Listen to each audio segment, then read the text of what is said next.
बहुत सारी चीज़ें आती है, लाइफ को मैनेज करने के लिए बहुत सारी चीज़ें आती है। जैसे कि लड़कियां हैं, अब लड़कियों में अलग अलग काइंड्स हैं।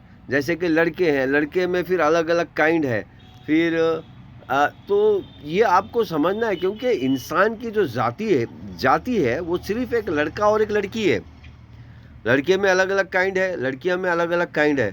अगर एक इंसान लड़कियों को सिर्फ लड़कियां एक ही एंगल से देखता है तो यहाँ पर भी कन्फ्यूजन होता है, और लड़कों को अगर एक ही एंगल से देखता है तो यहाँ भी कन्फ्यूजन होता है। जैसे कि देखिए, आपका जो बाप है वो लड़का भी है, बाप भी है। आपका जो भाई है वो लड़का भी है और भाई भी है। आपका जो पड़ोसी है वो लड़का भी है, भाई वो पड़ोसी भी है। आपका जो कोलीग है वो लड़का भी है और कोलीग भी है। इसी तरह लड़कियों में आपकी आपकी माँ जो है वो लड़की भी है और माँ भी है। आपकी बहन जो हो वो लड़की भी है और बहन भी है। आपकी बीवी जो है वो लड़की भी है और बीवी भी है। तो इस तरह लड़कियों में अलग अलग शोबे हैं, अलग अलग काइंड है। इसी तरह लड़कों में भी अलग अलग काइंड है।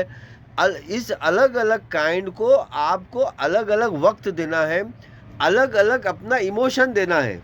सबको एक ही इमोशन से आप मैनेज नहीं कर सकते। अब सारे लड़कियां हैं बोलकर सारों को एक ही इमोशन में मैनेज नहीं कर सकते। अब सारे लड़के हैं बोलकर सारे लड़कों को एक ही इमोशन में आप मैनेज नहीं कर सकते।